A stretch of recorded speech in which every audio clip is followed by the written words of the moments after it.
ఇక మేడారంలో నిన్న కేబినెట్ భేటీ జరిగింది. దాదాపు 2.5 గంటల పాటు జరిగిన భేటీలో పలు కీలక నిర్ణయాలు తీసుకున్నారు. అయితే రాత్రి మంత్రి పొన్నం ప్రభాకర్ అక్కడే బస చేశారు. ఆ తర్వాత అమ్మవారి ఆశీస్సులు ఎల్లప్పుడూ తమకు ఉంటాయంటున్న మంత్రి పొన్నంతో మా ప్రతినిధి నరేందర్ ఫేస్ టు ఫేస్ ఇప్పుడు చూద్దాం.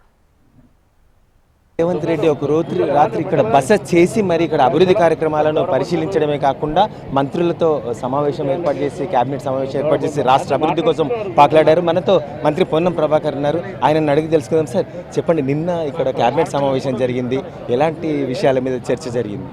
కేబినెట్ మొట్టమొదటిసారి ఒక అమ్మవార్ల సన్నిధిలో జరుపుకోవాలి.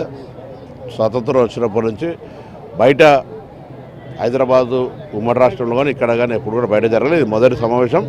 తప్పకుండా అమ్మవారి ఆశీర్వచనంతో భవిష్యత్ పరిపాలన అంతా బాగుండాలని కోరుకుంటాం. రాత్రి బస చేయడం అనేది చిన్న విషయం కాదు. ఇలాంటి ఏజెన్సీ ప్రాంతంలో ఈ బస చేయడమే కాకుండా ఇవాళ కూడా అమ్మవాళ్ళని దర్శనం చేసుకోవడం మీతో కలిసి తప్పకుండా ఇది ఒక అద్భుత ఘట్టం. ఈ ప్రాంతం అంతా భవిష్యత్తులో ఒక పెద్ద దేవాలయాలకు సంబంధించిన పర్యాటకంగా ప్రజలందరూ ఇక్కడికి వచ్చి అమ్మవారి ఆశీర్వచనం తీసుకుంటారని ఆకాంక్షిస్తా ఉన్నాం.